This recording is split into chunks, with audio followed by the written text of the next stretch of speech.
to announce that the Center for Women's Global Leadership, that has had 20 years of a campaign, 16 days of activism on gender violence, and this is our 20th year anniversary. Well, this year we're launching, or we just launched last week, a focus on militarism and gender violence. And so there is going to be an activist campaign globally on militarism and gender violence. And since we're supposed to talk about the structures, we spend a lot of time trying to say, okay, what exactly do we mean by militarism, right? Because it's a huge word, and what does it mean, and what does it encompass? And in preparing for our campaign, we had, at the Commission on the Status of Women meeting, we had an open meeting to discuss the 16 days and get input from our partners around the world. And what was incredible was the responses that we got from the NGOs that were present. And it sort of spanned from, what happens to the increased violence by the religious right in militarized zones, to what happens to the form of violence because of small arms trade that many people talked about, and a myriad of issues. And then one person in particular who was from Scotland, talked about how when we first talked about militarism and violence as our 16 days campaign, and she didn't really understand how she would sort of become a part of it. And then realized that there was a factory in Scotland that produced small arms that went all over the world, and realized that being part of that campaign was to start this military spending. So let me just talk about the economics of it. The world spends $1 billion every year on, no, $1,000 billion, sorry. There's so many zeros, I lost it. $1,000 billion on the military. In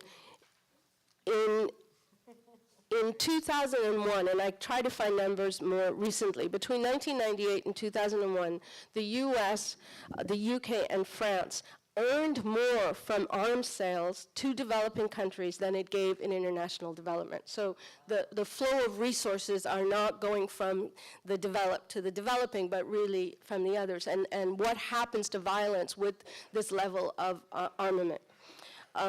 In 2008, the US arms sales was $154 billion, with more than half of it going to the developing world.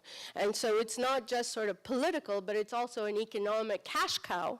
And one of our biggest exports, and one of the biggest exports in the world, is armaments that are being sold and part of this culture of militarism. Russia was next, France was after that, UK, China, Germany, Italy. These are all the arms sellers that are selling it to the rest of the world. And lastly, in the 2 minutes, in terms of looking at gender violence and militarism, I think one of the ways we need to sort of address this is one of the campaigns that we can do is to start looking at government budgets and how budgets are allocated in terms of the military spending versus social spending. And I have to say, when President Obama at his State of the Union address talked about how in 2011 they're going to cut budgets and spending, and which I think is a sad idea given our economic situation right now. But he said that, in 2011 we're going to cut spending, except in the military. And there was no outcry, right? I mean, in the US and in the world, we're just starting to feel the effect of this recession and this kind of global panic about deficit spending and borrowing money, and not a global panic about unemployment and social spending and resources and cutting of healthcare and all of these things. Nobody questions the fact that the amount of money allocated for the military just continues without any question. And so I think in looking at the kind of violence and the gender violence and the violence against women that Annika talked about in terms of during war and what happens in post-conflict, after conflict, what happens to women in the military. I mean, I think there's enough press in the United States that talks about how many women in the military are raped.